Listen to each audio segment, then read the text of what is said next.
Dakota Kai dapat banyak tawaran kontrak. Penta dan Rey Fenix akan segera reuni. Chris Jericho dan Undertaker yang saling respect. Hulk Hogan memilih Toni Storm sebagai pegulat favoritnya. Bayley dan Karrion Kross yang mengeluarkan unek-uneknya. Mari kita bahas.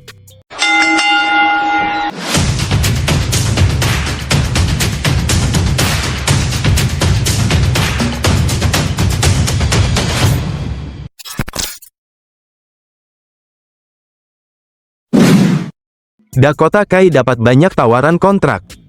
Mantan bintang WWE Dakota Kai, dikabarkan langsung menarik perhatian dari berbagai perusahaan gulat profesional dan agen ternama setelah kabar perilisannya dari WWE mencuat ke publik. Laporan eksklusif dari Fightful Select menyebut bahwa ketertarikan terhadap Dakota Kai datang dalam waktu yang sangat cepat, bahkan sebelum dirinya secara resmi menjadi free agent penuh. Dakota Kai, yang dikenal lewat gaya bertarung agresif dan karismanya di dalam ring, diyakini akan menerima banyak tawaran dari berbagai promotor gulat terkemuka. Banyak pihak di industri memprediksi bahwa karir Dakota Kai masih sangat potensial, terlepas dari dia yang dikenal sebagai pegulat yang injury prone. Fightful juga menambahkan bahwa beberapa agen papan atas telah menghubungi Dakota Kai, bersiap membantu mengatur langkah karir berikutnya, entah itu di ring gulat independen, promotor besar seperti All Elite Wrestling, TNA Wrestling, NJPW, atau bahkan proyek-proyek luar ring lainnya. Sebelum dikenal dengan nama ring Dakota Kai, pegulat yang punya darah Samoa dari ibunya ini menggunakan nama ring Evi, yang dia ambil dari nama Pokemon favoritnya. Sebelum bisa tampil di promosi gulat lain, Dakota Kai harus menjalani klausul tidak berkompetisi selama 60 hari. Akan tetapi selama waktu tersebut, dia tetap dapat gaji dari WWE. Komentar kalian. Penta dan Rey Fenix akan segera reuni. Penta dan Rey Fenix resmi hadir di WWE dengan kedua Lucha Bros saat ini fokus pada kompetisi tunggal lintas merek yang berbeda. Penta mewakili Monday Night Raw, sementara Rey Fenix tampil di Friday Night SmackDown. Sementara keduanya mengejar jalur masing-masing untuk saat ini, kabarnya perpisahan itu tidak akan berlangsung selamanya. Menurut sumber di balik panggung, WWE sepenuhnya bermaksud untuk menyatukan kembali kedua bersaudara itu sebagai tag team di kemudian hari. Untuk saat ini, strateginya adalah memberi setiap bintang kesempatan untuk bersinar sendiri, memperkenalkan mereka kepada penggemar WWE yang mungkin tidak mengenal pekerjaan mereka di All Elite Wrestling atau di kancah independen lainnya. Dikatakan bahwa ada rencana untuk menaburkan sedikit anggukan pada ikatan persaudaraan mereka di TV. Seperti yang telah disebutkan, Penta menyebut The Lucha Bros di WWE Raw dalam segmen di belakang panggung pada acara Senin malam lalu. Apakah kalian setuju jika The Lucha Bros kembali? Tulis di kolom komentar. Chris Jericho dan Undertaker yang saling respect.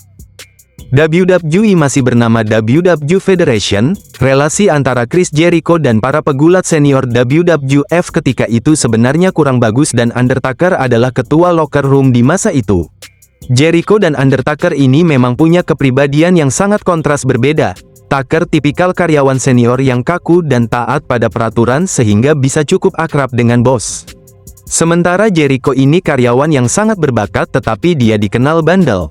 Jericho muda terang-terangan pernah menyebut pegulat senior di WWF membosankan dan kurang kompeten dalam bekerja.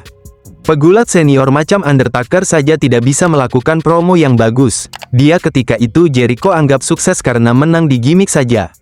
Lalu ada juga pegulat yang punya kemampuan mix skill yang bagus tetapi skill gulatnya payah, berbeda sekali dengan Chris Jericho yang bagus di hampir semua aspek. Undertaker pun membalas dengan sindiran yang cukup menohok. Dia bilang kalau waktu mandi dia di WWF jauh lebih lama ketimbang semua durasi pertandingan dia di masa itu. Itu karena Taker sudah jauh lama bekerja di WWF sementara Jericho masih hitungannya anak baru. Shawn Michaels juga ikut menasihati Jericho. Dia bilang jangan sekali-kali menyebut top star WWF dengan sebutan semacam itu karena hal itu jelek untuk image perusahaan dan penghinaan juga bagi para pegulat lain, apalagi Taker adalah salah satu pegulat paling dihormati di WWF. Seiring dengan berjalannya waktu, Jericho pun lama-lama mulai bisa meredam egonya sementara Taker juga mulai berusaha untuk mengapresiasi masukan dan kritik dari para pegulat yang lebih muda. Tucker dan Jericho pun mulai akrab, apalagi saat Jericho berhasil menjadi top star di era WWE PG era. Keduanya jadi saling puji. Jericho menilai Tucker sebagai salah satu ketua ruang locker terbaik. Tucker juga ia anggap sebagai orang yang tidak sombong dan motivator yang baik. Sementara Tucker memuji Jericho sebagai salah satu pegulat tercerdas dan jarang terkena cedera parah. Komentar kalian. Hulk Hogan memilih Toni Storm sebagai pegulat favoritnya. Legend Hulk Hogan saat diwawancara oleh Forbes mengungkapkan pujiannya kepada Tony Khan dan juga divisi wanita yang dimiliki oleh promosi All Elite Wrestling. Hogan pertama-tama bilang kalau dia secara personal memang tidak mengenal Tony Khan, tetapi dia menaruh respek pada Tony Khan atas apa yang ia lakukan di industri wrestling. Tony Khan banyak mendorong para pegulat dan memberi kesempatan pada mereka untuk bersinar dan sukses, khususnya para pegulat wanita di All Elite Wrestling yang jujur saja membuat Hulk Hogan yang cukup kaget. Hulk Hogan mengaku kalau dia kaget saat menonton para pegulat wanita di sana bertanding dengan cara yang cukup keras. Dia sebelumnya tidak pernah melihat pegulat wanita termotivasi untuk bekerja lebih ekstra dalam menyuguhkan pertandingan hardcore yang penuh darah. Menurut Hulk Hogan mereka keren dan agresif, itu sesuatu yang baru apalagi untuk promosi wrestling yang populer di TV Amerika. Jadi respek diberikan untuk Tony Khan dan para talentanya. Ketika ia ditanya siapa pegulat favoritnya di All Elite Wrestling, Hulk Hogan memilih Timeless Toni Storm. Menurutnya Toni Storm adalah salah satu pegulat dengan gimmick paling unik. Dia bergaya dan punya style seperti wanita zaman dulu di era 1920-an. Bagi para fans casual tentunya melihat pegulat seperti Toni Storm ini pasti menyangkanya akan sangat bergantung pada gimmick, tetapi kenyataannya dia bukanlah hanya sekedar pegulat blonde yang cantik. Dia juga bisa tanding dengan sangar. Ada momen saat Toni Storm bertanding melawan Mariah May dalam tajuk Hollywood Ending sangat brutal sampai-sampai Hulk Hogan pun ngeri dan tidak mau jika disuruh bertanding di pertandingan semacam itu, jadi Hulk Hogan salut kepada mereka.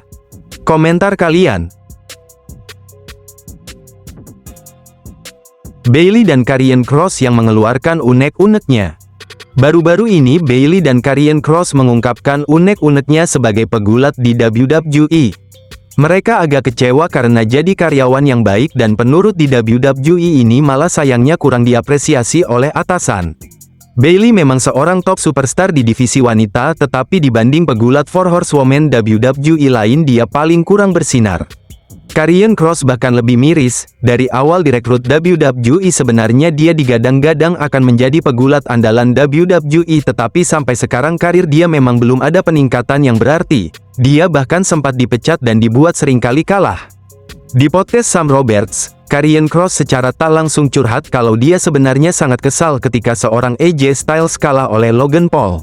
Logan Paul memang berbakat, dia juga punya popularitas, tetapi ketika seorang pegulat yang sangat berbakat dikalahkan oleh YouTuber tentu saja ada kekesalan dan kekecewaan. Yang paling bersalah di antara semua ini adalah ya atasan Karrion Kross dan AJ Styles, orang di belakang panggung yang telah mengatur semuanya.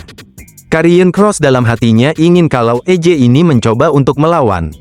Dia ingin AJ mempertahankan martabat seorang pegulat profesional yang bekerja dengan pengalaman belasan bahkan puluhan tahun untuk tidak mau kalah kepada seorang YouTuber yang baru belajar gulat kemarin sore. Tapi pada akhirnya mereka kalah oleh sistem dan Karrion Kross mulai muak menjadi talenta yang penurut seperti itu. Sementara itu Bayley memang cukup aktif berbicara. Dia minimal berani menentang dan menolak jika ada ide dari tim kreatif yang ia tidak sukai. Tetapi dia diajari John Cena dan Rey Mysterio untuk tutup mulut saja. Apapun ide yang tim kreatif berikan padamu, lakukan saja. Bayley akhirnya coba menurut. Dia selalu mencoba mengerjakan ide dari tim kreatif sebaik mungkin. Mau idenya jelek, karakternya jelek dia coba maksimalkan. Tetapi saat perannya mulai sukses, atasan selalu menggantinya lagi. Lama-lama dia pun muak jadi penurut seperti itu. Komentar kalian. Nah itu tadi berita dari pegulat. Apa tanggapan Anda tentang berita kali ini? Tulis di kolom komentar. Buat kalian yang suka dengan video ini bisa tekan tombol like, dan jika kalian mau mensupport channel ini bisa tekan tombol subscribe. Hidupkan juga notifikasinya biar kalian tidak ketinggalan video terbaru dari saya. Terima kasih, sampai jumpa.